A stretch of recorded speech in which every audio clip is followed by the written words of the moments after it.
All right, so the first step here before we use the actual e-collar, I wanted to show this first. I actually had to take his off and charge it, so we're gonna have to split this video up into a couple videos. But the gist of it is, I wanna make sure that I have some other way to get the dog to come to me when they feel the collar. Let's go. Other than just the command. The command is great and all, but we want a backup way to help that's really, really clear. Because we are going to be working this outside, there's going to be some mild distractions and things like that. So the more reflexive this little, yes, leash pop is, the more we can, as close as we can get to guarantee that we're not going to end up with a dog who feels the e-collar stimulation, gets confused, and has just a bad first experience with it. So we're just going to rep this out. And we're inside, so there's no distractions in here. So I kind of have to look for an opportunity, but pay attention to how I'm doing this, because this is exactly how we're going to work in the e-collar. It gets a little bit easier to get the dog away from you when you go outside, because they're going to be naturally more interested in the environment. You just have to be careful. Yes, good boy. Because when you're first introducing the e-collar, if they've never felt it before, or if they have felt it before but they didn't develop the correct understanding of it, a lot of people use it too high, use it to try to enforce commands too soon. Yes, good boy, there you go. You need to make sure that they're connecting the right dots. It has to be like really, really black and white to the dog. That when that pressure comes on, when that sensation comes on in their neck, they turn it off by coming over to you. So I've already kind of done this with Cash by teaching him, yes, that after I give him that little baby pop on the leash, it's not a punishment or a correction. It's more of like a poke on the shoulder, like, hey, you, come over here. If he's expecting the food on my person, good boy, after he feels that pop, then yes, there is a clear understanding. He knows what's coming. Like, yeah, sure, I gave you a little pop with a prong collar, not enough to where he's like, oh man, this sucks. But he's, I'm sure he's a little bit, yes, like, man, why are you poking me? That's fine, because that's literally what I'm going to be doing with the e-collars. I'm going to be poking you from way over here when you're way over there. I need to be like, hey, you, come do this, because dogs will get themselves into trouble because they are dogs, and they will do dog-like things. They'll get on a scent, or they'll see something they want to chase, or they'll just want to roam around and look for whatever kind of fun that they can find out there, whatever kind of mischief is out there. And if you don't have a way to reach out and touch them, again, this is not a punishment. This is not designed to be like, hey, you're a bad dog. This is so that when the dog is distracted, I have a safe, clear, yes, way to get the dog to run back over to me. So this will be a kind of a cool process for you to see how we go from this seemingly basic skill, and it's going to be the same thing with like sit, right? So he knows, yes, that leash pressure up into a sit. Good boy, I got it. I normally use a treat pouch for this. Right now it's just in my pocket, so it takes a minute to get it out sometimes. But he's learned that leash pressure into a sit, yes, gets him food. Good boy. Meaning he turns that upward leash pressure off. And as soon as he does, the pressure goes away, and then he's going to get food. Now I've layered the pop in on that as well. Yes, but I have not fully. We started layering the e-collar on top of sit. I'll show you a little bit of that later as well, if I can. But yes, the next session here when I get them out, we're going to do the same exact exercise with the prong collar here. Good boy. Yes. Just like that, except for we're going to start the rep with holding down the stimulation, the continuous button on the e-collar. And I'm going to show you exactly what that looks like, exactly what to do. It's really intimidating if you haven't done it before, but I'm going to walk you through it. We're going to be really clear, really methodical, really careful about what levels we're using, how to assess the dog's response to it, make sure they're getting, yes, because if they get this response to the e-collar, if it looks just like this, there is no confusion. It's actually just a lot of fun for the dog. So again, how I set these reps up, because I've been working, with these dogs in here for weeks. especially Cash, because we had to get over some handler aggression issues first before I could start training him. But what I'm looking for is for him to be oriented away from me. He doesn't have to be super far away. I just don't want him sitting pretty in front of me waiting. I have workarounds for dogs you cannot get unvelcroed from you, but if you wait long enough, yes, they will give you an opportunity. You just have to be patient and wait. It'll be kind of boring. Like normally when we come out here, I'm like, hey, command. We're just repping stuff out. So they tend to get really fixated on me, which is what I want for the initial teaching phase. But now I want him to just go freely be a dog.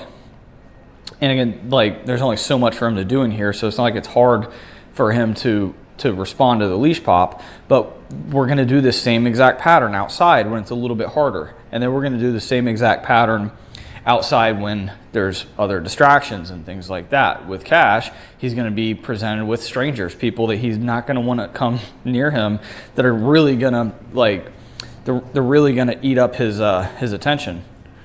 Let's go. Yes, good boy. And if I don't have a really clear way to get his attention when he doesn't want to give it to me, we're gonna run into trouble. So I'm gonna do one more, and then we're gonna let him simmer for a little bit while his collar charges. Yes, good boy. It should look just like that. If it doesn't look just like that, keep practicing until it does. Give Cash a little bit of a break, let his collar charge. I'm gonna put this on. The way that you want to put it on, especially with these shepherds, he has the longer posts on. A lot of times we have to use their winged contact post attachment to really get through their coat. The long posts seem to work pretty good for Cash, so he doesn't have a super thick shepherd coat, but you want it high up on their neck, on either side of their neck, so not on their throat and on the back of their head. Either side, it doesn't matter, but it has to be snug. It's just an electrical current, basically. If both of those contact posts are not making good contact, it can't complete the circuit, and it's not going to work. If you have it a little bit too loose, a lot of times what happens is they both won't be touching here, but then they'll turn their head a certain way, and then they both make good contact. And if your level was up too high, then you get an unwanted response out of the dog. So what we're looking for, and I'm going to show you before I even work it with anything, I'm at 6 out of 100, and you saw he feels that. So I'm going to just ignore that for right now. That's just to kind of show you how to assess whether or not your dog is feeling it and what type of response you're looking for. We don't want a big response at all. I want curiosity more than concern. I just want them aware, hey, you're feeling this. And then I'm going to give that feeling some meaning. I'm going to give them something to do when they feel it. So the way that's going to work is the prompt now, I'm going to start by holding down that e-collar stimulation. I will alternate often by holding it down or tapping. That's just something that comes with experience and knowing how that individual dog is going to respond better. That's a whole bigger concept and topic that like way beyond the scope of this video. But if you've never done this before, the easiest way is to start at the lowest level that you think they're feeling. It's fine if they're not actually feeling it. We will dial it in as we go. That's why we have our second and third tier ways of getting the dog to do the command. Now, when we're introducing the e-collar, this should go without saying, but we're only using one command. I'm not going to use it for sit, then place, then let's go. I'm just going to use it for recall for right now.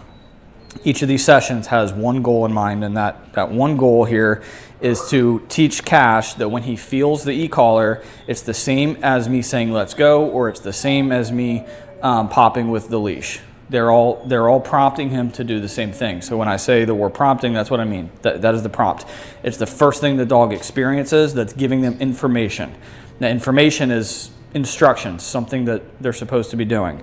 So like right here, I'm going to go ahead and hold it down. That's on 4. Yes, good boy. I don't know if that was luck or not. I think he felt it and started coming over here. I didn't have a chance to even help him, but I'm just going to give him the benefit of the doubt here. If he's tricking me, I'll know here pretty quick. But now I'm just going to relax and wait for another opportunity. And he's going to give me one here shortly. These sessions are like, they should be pretty chill. We're not repping things out a ton. The quality of the rep matters more than anything. So I'm looking for the perfect opportunity where he's oriented away from me. He's not super distracted, not focused on me. And then I'm going to hold the button down on the level that we've established, which for him is between 4 and 6. After I hold it down, let's go. Yes, I'm going to offer help. Now, I said let's go as help because I know that he knows it. I wanted you guys to see how the verbal help works. Also, the way he was positioned, I didn't have a clean way to pop him with the leash. So keep that in mind. If you're planning on using the leash for help, you need to constantly be maneuvering the leash as they're away from you so that you have a straight line back to you, because I want a really easy way to give that pop towards me. Good boy. Come on. So we're just going to wait because, again, we're inside. He knows we're typically doing things for food. He's not letting himself get super distracted. And that's okay. He'll give me an opportunity. He only needs to be a couple feet away from me. Yes. Good boy. Just like that. E-collar came on. Leash pop. Then yes. Don't overthink this. You can use the leash pop or the verbal command as help. He is really responsive to both. But before he moved outside, which I'll be able to show you guys in a later video, but before he moved outside, I want multiple ways of getting him or being able to communicate with him. So if one fails, if I say let's go and he's like, I really like the smell or whatever, I have another way. I have another backup way, which would be the leash pop. So we're gonna hold down, leash pop. Yes. I should have hooked up, I have a Bluetooth speaker I can pair to this. I did not hook that up for this video. So I'll try to just tell you when I'm using it so you can kind of see. So right now it's on. Let's go. Yes. Good boy. See, I kind of tried to maneuver my hand there to where I could use the leash, but it was still kind of wrapped around his head. So I shifted gears, just use the verbal. Don't lock up and do nothing. Give them feedback. Right now, we're pairing two things, which is e-collar equals all these other ways that we've talked about how to come when called, right? So e-collar, yes. Even though he kind of started turning around, that leash pop is feedback. It's information. It's data for the dog. Like, so even if he was a little confused, and then I give him that little baby pop that he is used to, it's going to click in his head like, I know what that means. I'll just do that. That's what's happening. The e-collar came on. Right now it's on. Yes, good boy. There you go. It should look this clean. Like, they should not look confused. They should not look stressed. If they do, then you went too fast, or usually there's a miscommunication. There's a misunderstanding. You see the clear-headedness in the dog here. Let's go. Yes, good boy. Like, you can see it in their eyes when they know what to expect. He's anticipating the food. It's really clear. There's nothing. There we go. Good boy. Yes. So I tapped there just as an experiment. But he's coming to me with intent, which right now it kind of looks like bribery, but it's not. We're pairing two things. That's it. I'll show you guys later how to wean off of the food, or how to work without it, so to speak. But for right now, we need every tool in our toolbox. We're building the behavior that we want to see later when it's hard. A lot of times too, it kind of goes like this. You get a handful of really good clean reps, and then the dogs are like, I know what you're doing. And then they just kind of hover by you, and that's okay. Because the other thing that I can do is, like here, he's still giving me space. So I'm going to turn the e-collar on. I'm not even looking at him. Yes, good boy. If it wasn't that clean, I'm going to continue to offer help. Cash is just a really quick dog. He picks up concepts really fast. That doesn't mean I'm ready to move on yet. It just means that it's easier to get him to understand, and he's going to need a lot more reps to solidify it. Like, the amount of repetitions that you have to do to really consider this a conditioned response where it's really reflexive, it's a minimum of 100 reps. So just because it looks like he gets it, that doesn't mean I can assume, oh, we're ready to go outside and use distractions. He did it right one time. Remember, amateurs do things until they get it right. Professionals do it till they can't get it wrong. So e-collar's on. Yes, there we go. He smelled the scent wall over there. It was a little bit more distracting, so I had to rely on my help there. That's perfect though. That's fine. Again, we're going to do this for several sessions before I fade away from it.